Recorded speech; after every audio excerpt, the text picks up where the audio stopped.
People love a real journey. No matter what the journey is, people love a real journey. Sharing it, if you feel comfortable, is key. And sharing the ups, the downs, the in-betweens for a year. Just be genuine about it and just share all of the goods and the bads. This is Running for Real, the podcast for runners who know that for every runner's high, there are just as many lows. All those just missed PRs, easy runs that feel hard, injury blues, and more. Each week, we'll talk to running, health, and wellness experts about their highs, lows, and best advice to build our confidence. Running for Real is about being honest, being brave, and most of all, not feeling alone. And now here's our host, Tina Muir. Hello, my friends. Welcome to episode 148 of the Running for Real podcast. Thank you so much for joining me. If this is your first time listening, welcome to the podcast. If this is your 148th time, thank you so much for being loyal. You are just the best. Now, last week we had Tabang Madiba, who was a South African champion ultra runner, and he had such an inspiring story where he was getting others to run, he was cycling to races and getting there right when or even just after the race started and still finishing first or second in these races. And he just was just a great guy, really the epitome of kind of hard work, wanting to change your life situation. Now, today I have Nellie Acevedo, who is an entrepreneur, a blogger, and she also juggles her business with having 3 kids, which is pretty impressive. I wanted her to show you how listening to someone talking about how passionate they are, how you can make your passion into something that helps you grow, helps you enjoy your time, makes you feel like you're doing something. I know many of you are very good at being selfless, putting others first, but hopefully this episode with Nellie is going to make you think a little bit more that you can do more, you can achieve whatever you want to achieve, and we can keep growing as people. Now, I want to give you a forewarning. Nellie and I do discuss race a little bit in this episode, how her life is different as a Black woman. After some conversations with friends and emails from some of you, you asked if I could mention it at the beginning if it is something sensitive. So I'm just giving you a heads up. And it is a wonderful conversation with Nellie. I really enjoyed it. And I actually met up with her recently while I was in New York and got to see her in person. And she's even greater that way. So if you don't already go follow Nellie, you definitely will want to after this episode. Let's go thank our sponsors and then we'll get right to the episode. Thank you to my longtime friends at Body Health for sponsoring this episode of the Running for Real podcast. You already know I love Perfect Amino. I talk about it every week and how it really makes a big difference with recovery, especially during times like this when you are training hard and racing hard. Taking 5 to 10 Perfect Amino tablets will help you to recover so much faster afterwards, get your body feeling back to normal. That soreness post-race is kind of fun for a day while you celebrate what you did, but then you just want to get back to feeling normal again, and Body Health Perfect Amino will do just that. But today I actually want to tell you about something else from the Body Health website. I'm really not a shake kind of person. I love to eat my food, so I haven't talked about this in the past, but many of you have asked me about Power Meal by Body Health, which is their recovery powder that you put in any drink. It is a powerful superfood blend which contains MCT oil, which I know many of you are very interested in, and it also contains Perfect Amino in it. You get the full hit of nutrition and you can recover much quicker post-run. And especially if you're more of a drinks person rather than a tablets person. As I said, I prefer to take 5 to 10 tablets of Perfect Amino. But if you like mixing things into your smoothie or some kind of like drink post-run, this Power Meal could be for you. You can get 10% off the entire Body Health website by visiting tinamuir.com/aminos. That's TINAMUIR.com/AMINOS. So many of you already love and use Body Health products and they have a 100% money back guarantee. So what exactly are you waiting for? Nellie, thank you so much for joining me on the Running for Real podcast. I really appreciate you being here and thank you so much for giving me your time. Oh, I'm so excited to be here. Yeah, this is going to be great to have a conversation with you. And, you know, I've kind of watched you from afar for years, so I'm excited to get into this. So for those listening who maybe haven't heard of you or don't know what you do, tell us, you know, how you would describe yourself. So I blog at brooklynactivemama.com, which is a amazing community of moms and working women who are basically just trying to find time for fitness. And I've been doing that for about 8 years now, and the last 3 years full time.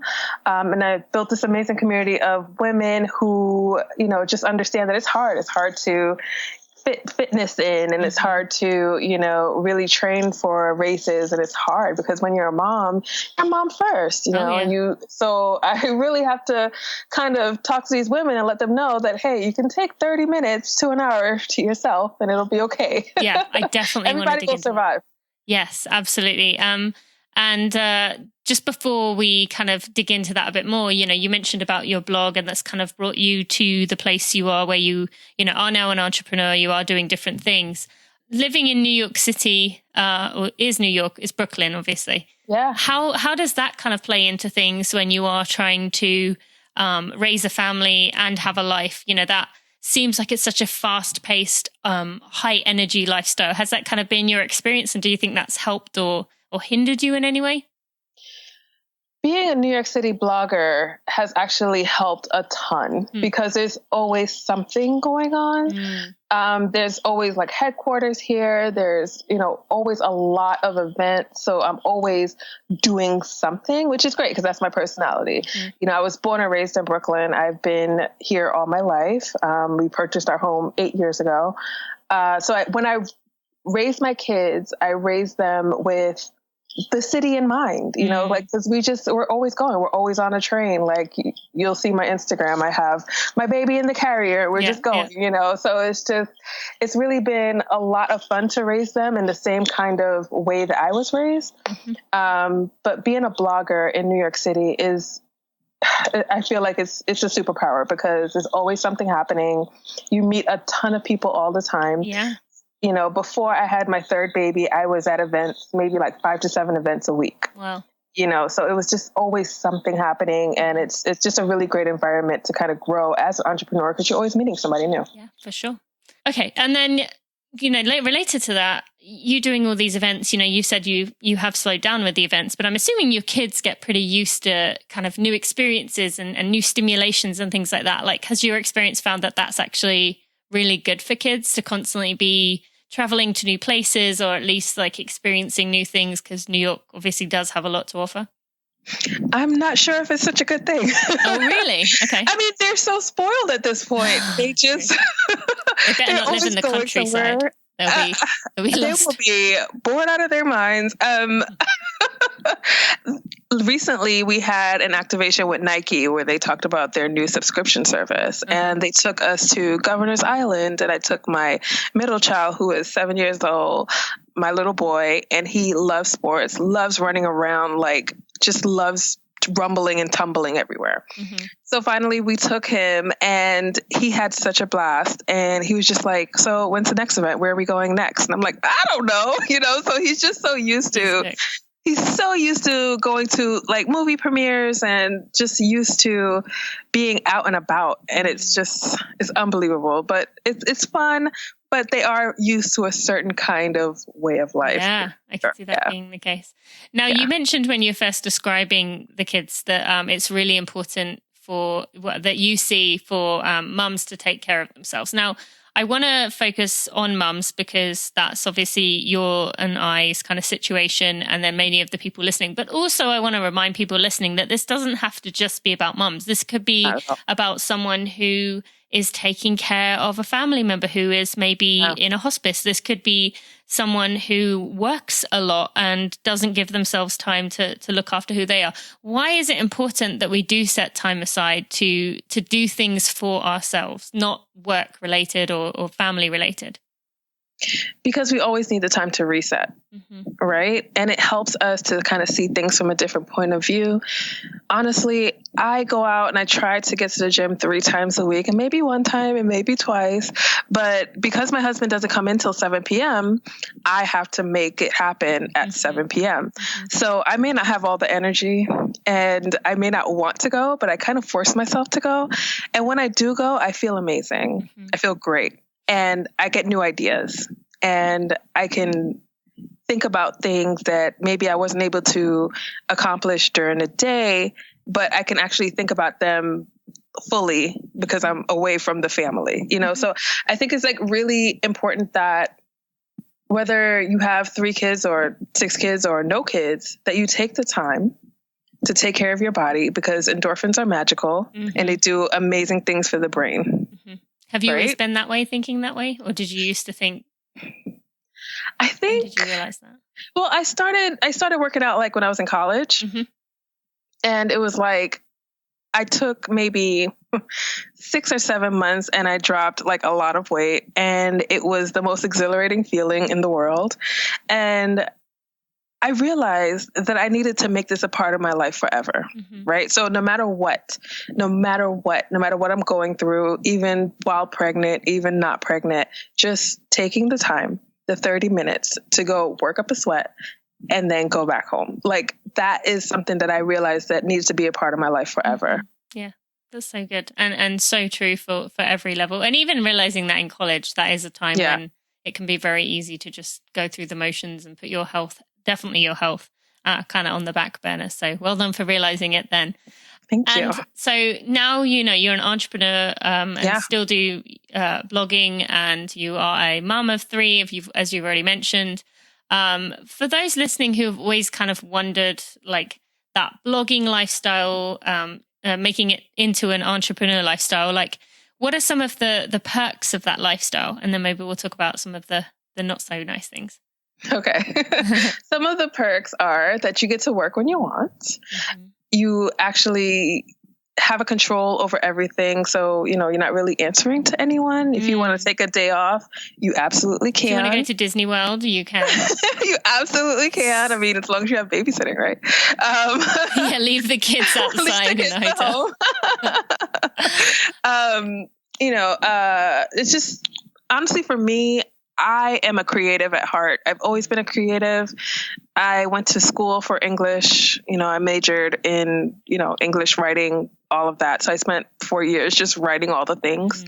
So it's super exciting to be able to kind of share my writing with people and answer the call. So I'm pretty much just whatever questions that they have, I'm answering them daily. And that's like super fun.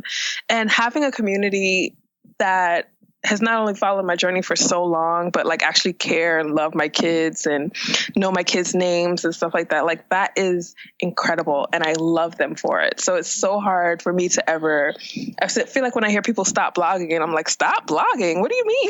Like, even if I was to go back to a full-time job, I'd still be blogging. So it's just that important to me. So being an entrepreneur with a 10-year-old, a 7-year-old, and a 10-month-old is also really helpful because now I can be VP of the PTA and I can, attend all of the day shows, random shows that they have. And as your little one gets older, you'll start to see they start having random day talent shows at 10 a.m. So I've been able to attend for the past 3 years all of those shows, and it's been fun, so that's definitely some of the perks. Yeah. And then what about, you mentioned about doing something with Nike, like, is it pretty cool knowing that like these brands that most people listening probably hear of and think, oh, I'd never, get free stuff from them. Is it nice knowing that you kind of, get invited to events and kind of feel almost a bit like a celebrity in some ways? Yeah. I mean, I feel like they recognize my hard work and I don't think I would have been getting a Nike invitation after 2-3 years, but after 8 years, I should be getting a Nike invitation. I've put in the work and it has been a labor of love.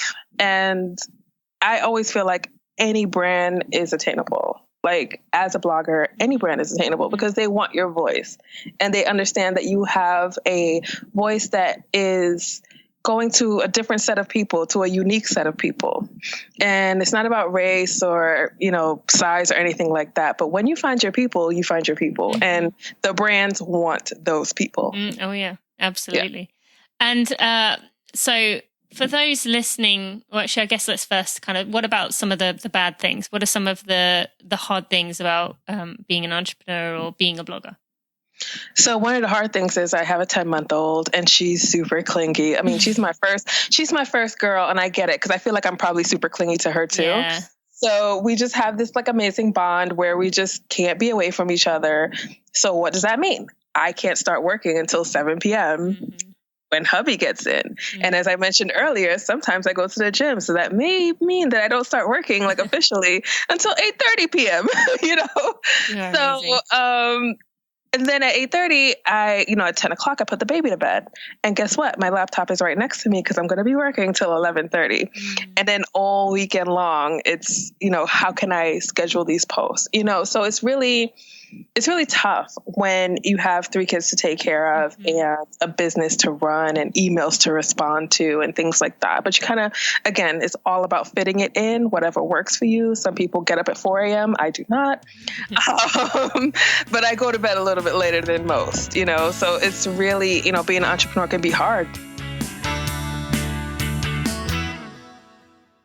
Thank you to Generation UCAN for sponsoring this episode of the Running for Real podcast. I am still enjoying a peanut butter bar every single day because for me, as a mother trying to squeeze runs in between activities for my daughter Bailey, sometimes, honestly, I don't have time for a full meal. I need to grab something on the go, and these are just perfect to tide me over while I watch her swim in the pool or play in the gym. They are delicious, and that is my favorite flavor, so I absolutely recommend those. But there are plenty of flavors for you to choose from, and also plenty of powders for you to choose from. This is the best time of year to get your UCAN because this is where life can get away from us a little. But we are still trying to train hard for our upcoming races. Well, I say we.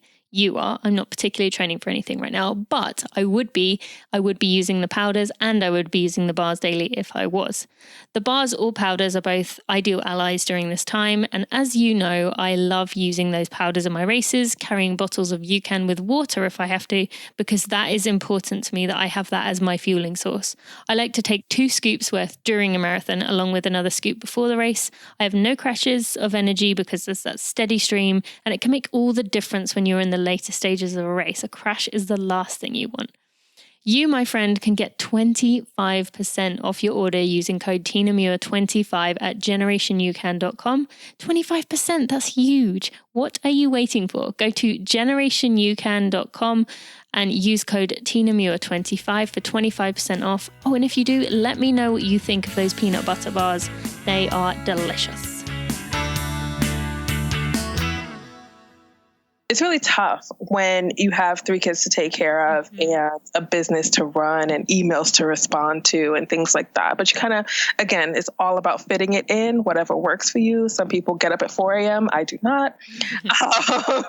But I go to bed a little bit later than most, so it's really, being an entrepreneur can be hard because when you're an entrepreneur, the time, it just doesn't stop. I've seen some people who can shut themselves down at 6 p.m. I am not one of those people. That is me, I'm afraid. Holy smokes. I am so in awe of you. Because I would be, doing something, cooking dinner, and be like, man, that's a great idea. And I got to go write it down. I got to go flush it out and this whole thing. So I feel like being an entrepreneur, the clock never stops officially. But, some people make it happen. Yeah, it is tricky. See, I kind of feel, like for me in the evenings, I remember a few months ago, my husband was asking me to help him with something he was working on, like writing a proposal.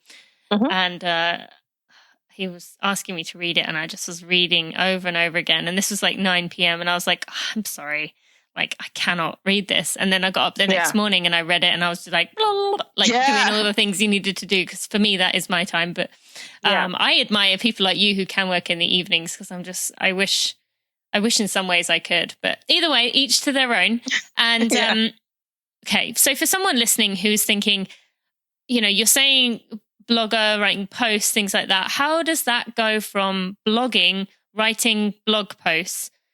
Because I'm just trying to get at the point, like a lot of people, you get this, I get this the same. A lot of people, when they ask me, or when they explain what I do to other people, they say, oh, she blogs. But it's, as you know, so much more than that. So for someone who doesn't understand, like, if you're writing blogs, why is that a full-time job? Why is that taking so much time? Like, if you're just writing blog posts, tell them what goes beyond, like, how an entrepreneur is not necessarily yes, blog posts are important, and why are they important? But there's so much more to it than just that. Right. So when you start writing a blog post, there's so much behind it, right? So there's the actual writing of it.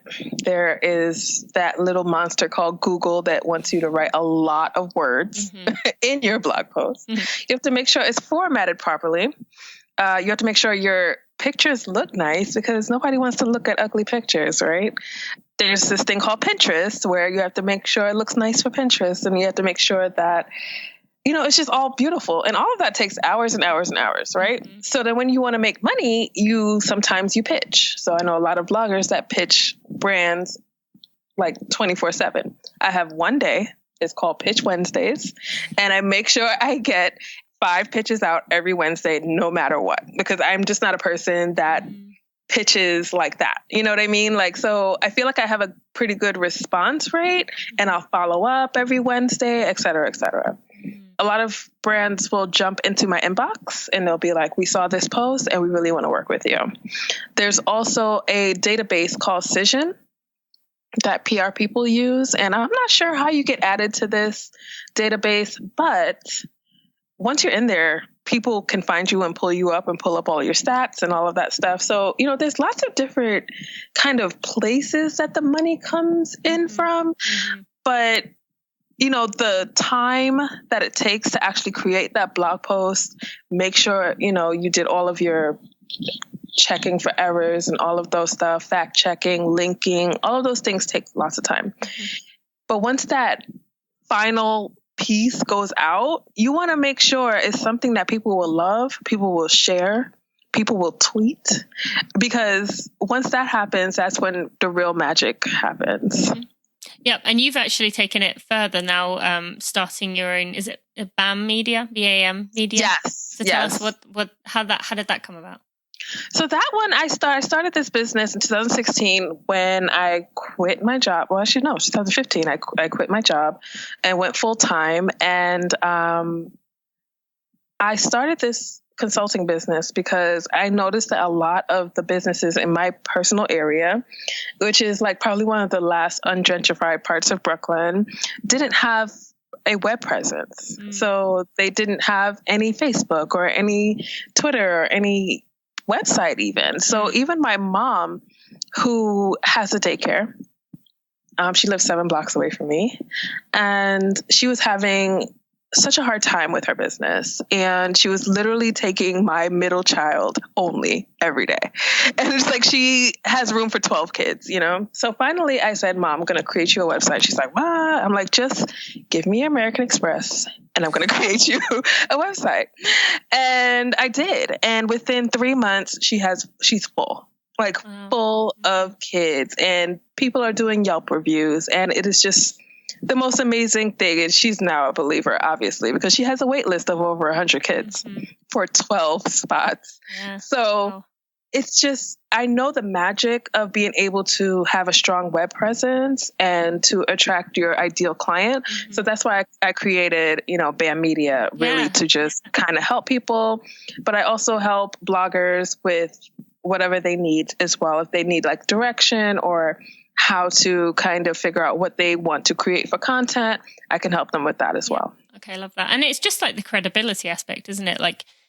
Very rarely now will any of us go to something that you haven't either had you've got to go do this from, or join this or whatever from someone you love and trust, or if you Google it and nothing comes up, there's a very slim chance you're going to go there. Or if you see something that has no way of looking what it looks like, then absolutely. So I think that's interesting you mentioned that. And I would love to hear, everyone listening is going to have some passion, something, and it doesn't have to be running just because this is a running podcast and both Nellie and I love running, even though we haven't talked about yours yet. For someone listening who maybe has a passion, maybe it's making greeting cards, maybe it's knitting, maybe it's, landscaping. Could be many things that they just kind of enjoy doing, maybe vegetable garden, something like that. If they have this passion, what would be your suggestion for what they can do maybe in their spare time as kind of essentially like a side hustle that they could maybe turn into a business, inspire them that if you do this on the side, if you blog about it, if you share about it, if you teach people things, maybe it could bring you money down the road. Oh, 100%. So the first thing I would recommend is they absolutely start an Instagram account, because I think especially things that are handmade and creative and whatever it is, Instagram is the place to be. You are on the right hashtags, people will find you. So I feel like that's like something you could do right now in the next 2 minutes, right? So you create your Instagram handle, and then from there you can create a website. It's really about how much you want to invest, right? So do you want to buy a website? Do you want to buy hosting for a year? Do you want to really put yourself out there? So I would create, a sort of plan. You get all of your handles, you make it happen. I strongly believe that when you put your best self out there, your people will find you. Like if you're working hard, you're putting out amazing content, people will find you and people will be loyal to you and they'll tell their friends about you. I love that. And I just want to remind people that even if you're thinking right now, like, well, I don't have anything specific that I'm really good at, like, there's always space for, we see that quite a lot. Like, for some reason, crock pot was one of them, but like, I'm going to cook with a crock pot for the next year and I'm going to blog about it. Yes. Or I'm going to take up this. I'm an absolute beginner, but I've decided that I'm going to take up some, I don't know, origami or something. Yes. And it can be your journey about that. You don't have to be like a natural artist or musician to kind of get to this point. It can be something, your own exploration. And even at the beginning, if you're nervous about it, you could make it a private account and just make it kind of your own personal journal. And then when you feel comfortable, you can open it up and start. For sure. Yeah. Okay. Anything you'd add there? No, that's actually perfect. I feel like people who do things like that are genuine. And when you share the ups and the downs of what's happening, people love that. Like people love a real journey, no matter what the journey is. People love a real journey. So I think sharing it, if you feel comfortable, is key. And sharing the ups, the downs, the in-betweens, maybe if you decided to run a mile every day and you only did half a mile that day or whatever it is for a year, just be genuine about it and just share all of the goods and the bads. I love that. Thank you. All right. I suppose 20 minutes in, we should start talking about running in some capacity. So tell us about how running came into your story. Oh, man. So I was at a fitness blogging conference, I believe in 2013. Yes, in 2013. And we'll talk about Disney, but I saw a Disney marketing, it's about like a 3-minute video for Run Disney. And I bawled my eyes out. That was good. Oh, I can imagine. Man, I was not ready. And I saw the video and, Disney, they know how to just do it. You know what I mean? They know how to get you. And I said, I'm going to run a 10K by the end of the year. And it's going to be the Princess 10K in February or something like that. And I just made it. It was July. And I was like, I'm going to do it. Because of course they were at the conference 2 days before the Princess Run opened. And I was like, take all my money. Yeah. And then, what happened after that is I started really training on my own, no training plan, but I started getting up 3-4 times a week and I was running. And every time I ran, I literally started from a mile, and it was 1.25 miles and it was 1.5 miles. And then one day I ran 6 miles and I was like, I can do a 10K. Why not push that button a little bit farther and go for a half marathon? So I said, okay, I'm going to do this. So had you already signed up for the Disney one? No. So the day of, I decided to sign up for the half marathon. And I was scared out of my mind as I pressed checkout. I had joined all of the Run Disney groups, so I understood that the Princess half was going to sell out really, really fast. So I was there at 12 o'clock, was ready to go. I purchased it. I was so nervous. And that's how my running journey began. Mm-hmm. I was afraid of being embarrassed at the Princess half. So I ran a test half marathon that October. Nobody knew I was running it. Literally me and my husband. Of course, my first half marathon, it was almost like a tornado. It was a monsoon outside. I was miserable, but I did it.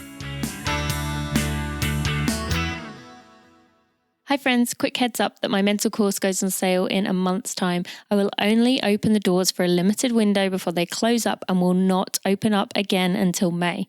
If you put your name on the waitlist, I will guarantee you get a spot, guarantee you get it at the opening price, and I will let you know when it's out, because we all know those mental reminders we can leave ourselves, or they leave our brain about 30 seconds after we say that we are going to remember them.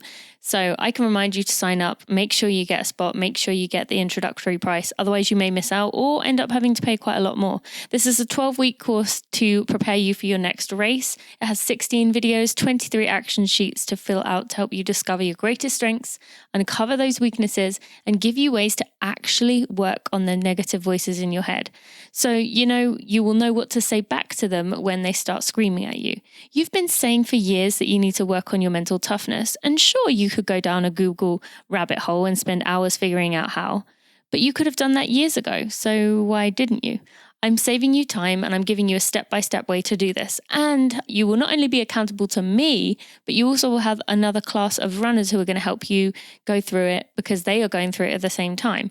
I'm sharing everything I know about how to be mentally stronger so you can run to your potential. You can go get that dream that you have been thinking about for years. You can sign up at tinamuir.com/mental training to guarantee your spot. I was afraid of being embarrassed at the Princess Half. So I ran a test half marathon that October. Nobody knew I was running it. Literally me and my husband. Of course, my first half marathon, it was a complete, almost like a tornado. It was a monsoon outside. I was miserable, but I did it. Yeah. But I did it. And I ended up running 3 more half marathons before I got to Princess. And that's where everything kind of started. And then the next year I was like, of course, watching the New York City Marathon, I'm like, I want to do that too. And the next year, I ran the marathon. Went all in, huh? Yeah. Oh, yeah. That's how I am. I love that. And although I did read from you, from your website, that at the beginning you kind of struggled with admitting you were a runner, like not even admitting it, like you were embarrassed by it, but you didn't feel you belonged. Why was that? And maybe for someone who's in that stage, what would you say to them?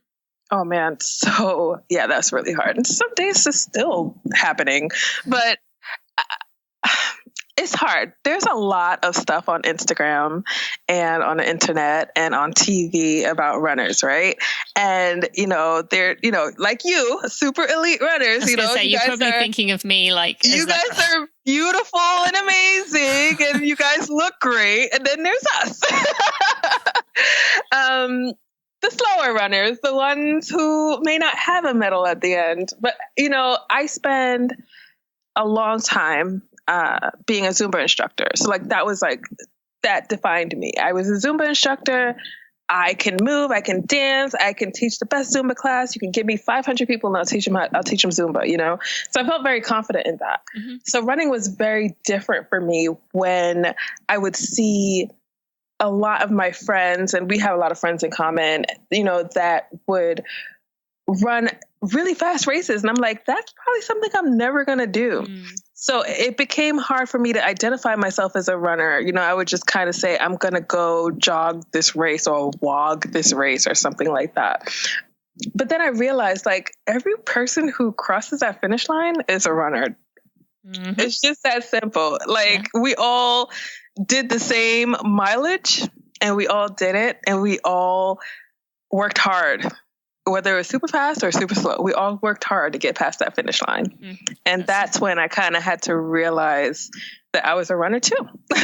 So would you kind of said it there, but is there anything else you would say to someone who is maybe new into the running world? Maybe they're quite excited about it right now, but they still don't feel they belong, or maybe they don't look like what they feel like a runner should look like. What would you say to them? I would say keep pushing forward. Set small goals. Stop setting big goals. It's super easy to set a big goal, right? But set small goals and just pass them. Even when I was training for the half marathon, it was I think we had a little mini party the day I passed 7 miles because that was the longest I ever did. It was oh my God, it was a big thing. And I had to build my way up there. And there was some days where I, started to run for 7 miles. And like, guess what? At 5 miles, I was done. I was finished. I was pooped, So I think be gentle with yourself. Know that even the worst runs are helping, and really enjoy the best runs. Yeah. That would be my advice for sure. Great advice. Thank you so much for that. All right. So, I mentioned to you before we started recording that we could talk about this in the interview, but how do you feel like your experience running as a Black woman is different to maybe someone listening who is white? Or, we can go into other races as well, but how do you feel like that's different? I think it's different because it's not a lot of us running every race.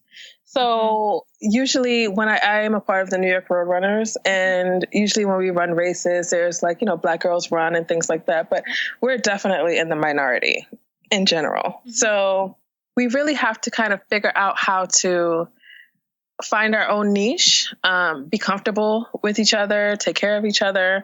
But it's not easy because a lot of us, especially, in Black Girls Run, we are curvy and we have a lot going on. So it's nice to see us out there running. Yep. But I would absolutely love to see more of us running. And I would absolutely love to just be a part of a bigger community of women of color. So what can we do to kind of increase that group?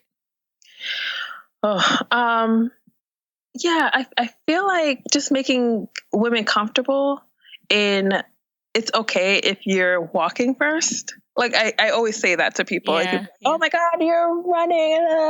I was like, I can't run to the store. And I'm like, listen to me. You can start by walking. It is okay. There's no shame in it. I don't know where this shame has come from in walking, but there's no shame in it. And it's okay to take your time to build up to whatever your run may look like, whatever your fastest run may look like. So I think it's a matter of making other Black women comfortable enough to know that they belong as well. And I think Black Girls Run does that really well because they have programs that literally start you from walking and get you into running.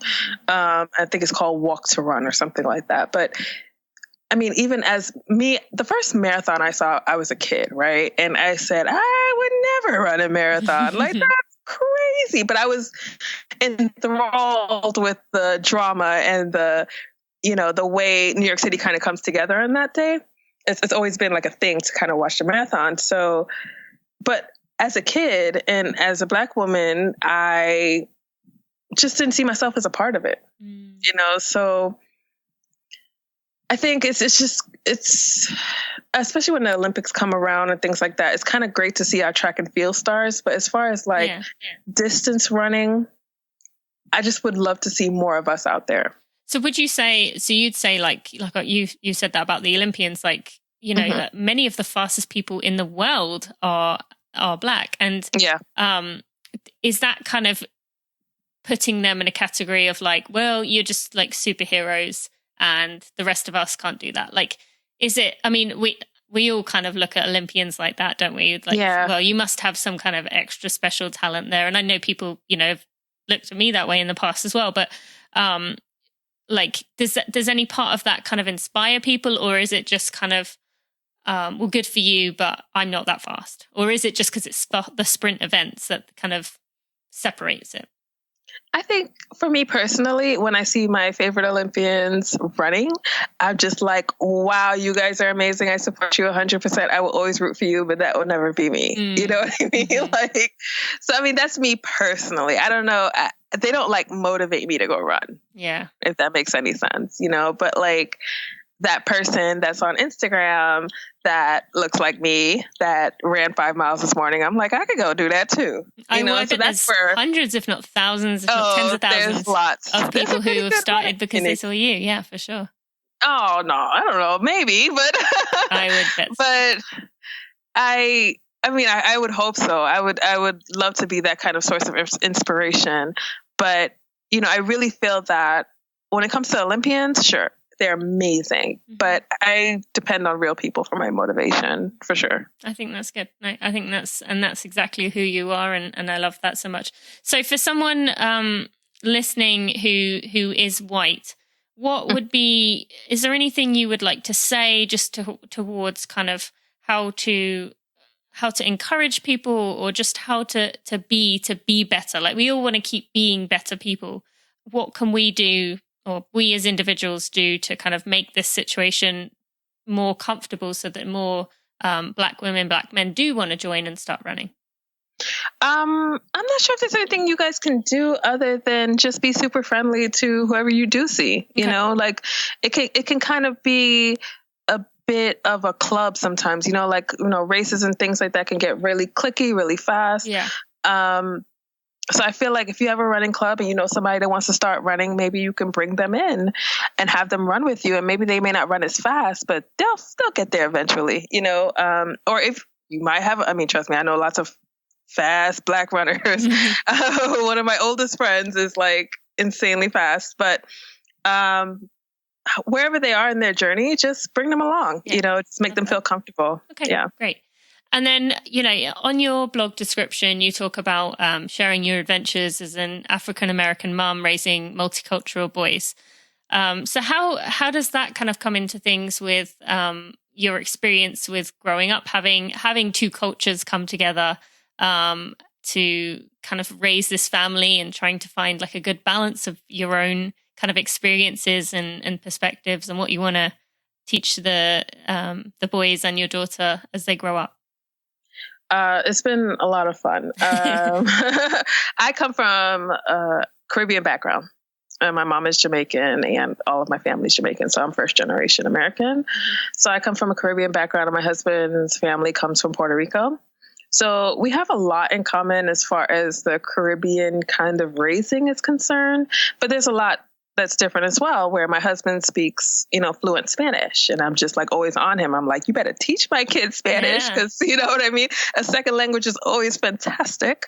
But, you know, bringing these two cultures together, it's been pretty good. I mean, considering that we both were raised in Brooklyn, we both have, you know, strong family values, and his family and my family were like meshed as one. We've been together for 21 years. Wow.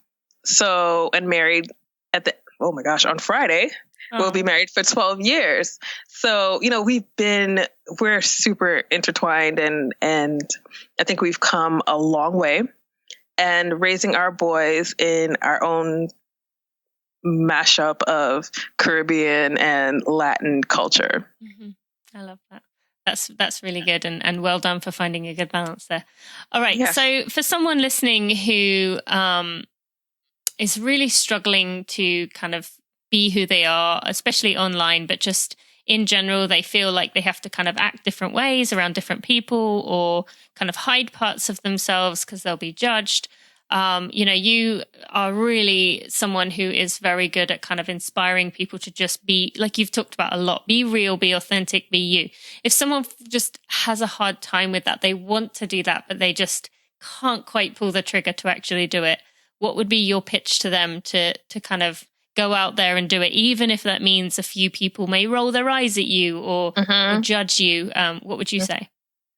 I would absolutely say that every single time that I've been vulnerable, I have gotten the most response from my community. Every single time.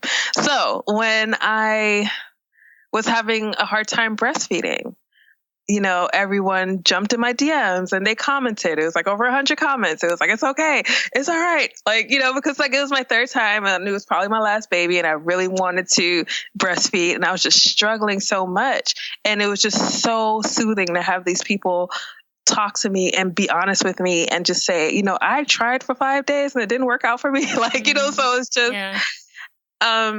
another time was when I mentioned that I had a really hard time because I did the Star Wars 5K. I know we're going to talk Disney in a while, but I did the Star Wars 5K in April. I'm sorry, 10K in April. And it was one of the hardest races I've ever run. And to be honest, and which is what I was honest about, I probably should not have been running so quickly after my C-section because I wasn't 100% healed yet. But I had set this goal from when I was pregnant. I'm going to run the 10K. And I was I struggled so hard that the sweet bus was on my tail. Like it was rough. So it was about me being honest with my community. Like, you guys, I know I've been training for this for 6 weeks, but I wasn't ready. My body wasn't ready. And you guys should really always know when you are ready to run a race and when you're not. And I kind of pushed through the not readiness and ran a terrible race. Yeah. So, it's really about, it's hard and it's uncomfortable, but you control your narrative, right? When you share the realness about being a person, about adulting, about motherhood, about just living this crazy life, people identify with that and you leave a mark on people's hearts. And they want to stay with you and they want to follow your journey. And you can't do that by making stuff up. You can't do that by being fluffy about it. You just have to really push through, share what you're comfortable with sharing. I'm not saying to share all your business, but share what you're comfortable with sharing and know that you're not the only one. Thank you. That's really good advice. And on the other swing of this, putting yourself out there, you are going to get criticism. And so for someone listening, maybe it is that they are trying to grow their following. Maybe they do have a blog, or maybe it's just a comment from a friend, a loved one. But we all get comments that can, especially as females, that can really cut us deep. And, you must have had your fair share of it over the years because I don't know a single blogger who hasn't. What would be your advice for someone who is kind of in that stage of just, getting things said to them that A, they don't feel are necessary, but B, are just very hurtful? Yeah. So I'll just give an example real quick. My latest example. I recently did a formula advertisement. Like it was like a sponsored post and a whole bunch of stuff. And it was a picture of me and my daughter. And someone commented, and it wasn't on my post, but like the brand had boosted the post. And someone commented and they said, "There's no way that's her baby." I mean, it was just like, what? Like, I was just so thrown back. And then right under it, there were other people who were like, "You don't know if that's her baby." And then there was like somebody under it said, "Oh no, she's definitely an actress." And they gave her that baby. And then there was somebody under there who was like, adoption is great. Like, that's still her baby, even if she adopted her. And I'm just like, oh, that's my daughter. I pushed her out through C-section. Did the work, yeah. So, it was so rough to hear that. But, people will say anything behind a computer. They will say anything behind a cell phone, but they would likely 99% never say it to your face. So when that kind of stuff happens, I have to remember that they don't pay my mortgage. They don't pay my cable bill. And I really need to not pay them any mind. And if they feel like they have to say all of that to me, then I must be some kind of an important person. Yeah, I was going to say, what about the times that you are being vulnerable, or you're trying to make a change, trying to do something that's really important? How do you handle those kind of criticisms when someone's, not everyone is going to agree with us. We know that. But yet the one or two people who do not agree, they are the ones that hurt us the most. So what do you do in those situations? Again, I have to remember that they are behind a computer, behind a laptop, and they're not like in front of me or my friends or my family saying these kinds of things. When I was training for my first marathon, it was rough. It was like, you want me to run how many miles this week? Like, it was really tough. And those numbers, like I put up my honest numbers of how long it took me to run 15 miles. And, I'd get some comments on my Instagram like, "Girl, give it up. This is probably not the right distance for you." And it's like, no, it is the right distance for me, but these are my numbers. So I'm going to try to make them better. So I feel like people will say anything that jumps to mind. You have to remember that. They're not thinking about what they're saying or what they're typing. They're just spitting it out. And I have to have forgiveness for that. I can't hold on to it because there's so much more good than there is bad. Yes, absolutely. That's the tricky part, isn't it? When there's usually, 100 good things and then one little bad one that just doesn't go away. But thank you for explaining that and giving us some advice with that one. All right. So let's kind of wrap it up here with the final questions that I ask every guest at the end of the episode. One piece of advice you'd like to give the listeners for life? Be true to yourself, to your journey, to everything that makes you you. That's so good. Thank you. All right. One person to follow on social media and why? The one person that I follow every day is Third Eye Thoughts on Instagram. Is that with the number 3 or the word? Oh, sorry. Third, the word. So THIRD, I Thoughts with an S. They have daily affirmations. And I read them to myself every single day. I actually have them on notifications on. I don't have many people on that. No. But they have really positive, self-affirming affirmations every day. And I appreciate that. Love that. That's so good. Thank you. All right. How do you want to be remembered on this show? I want to be remembered as someone you can have coffee with and someone that you feel comfortable talking to. I love that. And I absolutely agree that you are. All right. And finally, a running for real moment, something that only runners will understand. Oof. So one time I was getting ready to run a race and I went into the porta potty and I was about to leave and the door gets stuck. And I'm freaking out. Not sure what to do. Like knocking it over to get out or something. Yes, and I don't want to knock it over. Or like breaking out of the top. Oh. Yes, like I didn't know what to do because I also didn't want to touch anything. Yeah. So I had to like stop, pause, see what the issue was, and it was just that it was like a little latch that was not coming apart. So I punched it a little bit and it came open. So I was very happy about that. Did you like burst out of the door and people around you were like, "Whoa, what's happening?" Yes. That's so funny. I love that. All right. Well, for anyone who isn't interested in Disney, you can just head on out and go get on with your day. But I wanted to have a few minutes to ask you just about about Disney because I bring it up so much. People are probably bored. What is it about? What was it about the Run Disney races that made it your first? And why Disney? Why has Disney become such a powerful draw to you? Well, there's one reason why Disney is amazing for me is because my husband proposed in front of the castle during what was Wishes back then, the Wishes fireworks show.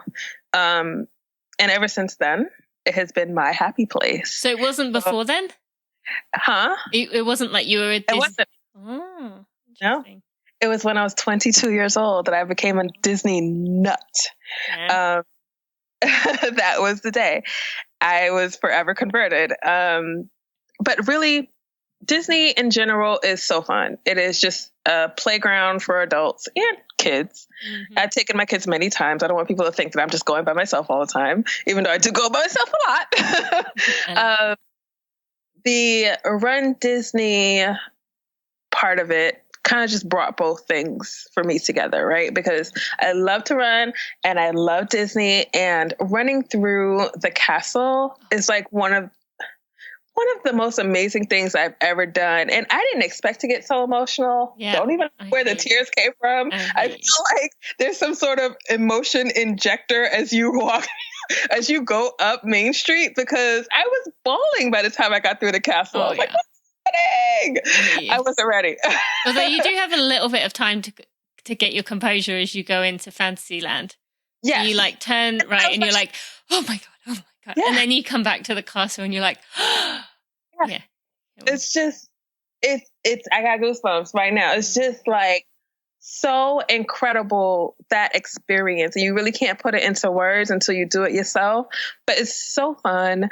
The people are so fun. I mean, even when you're out there on those highways for miles and miles and miles, the people are fun. Mm-hmm. The people are singing. There's cheering. The Star Wars race was actually one of the most interesting races I've ever run.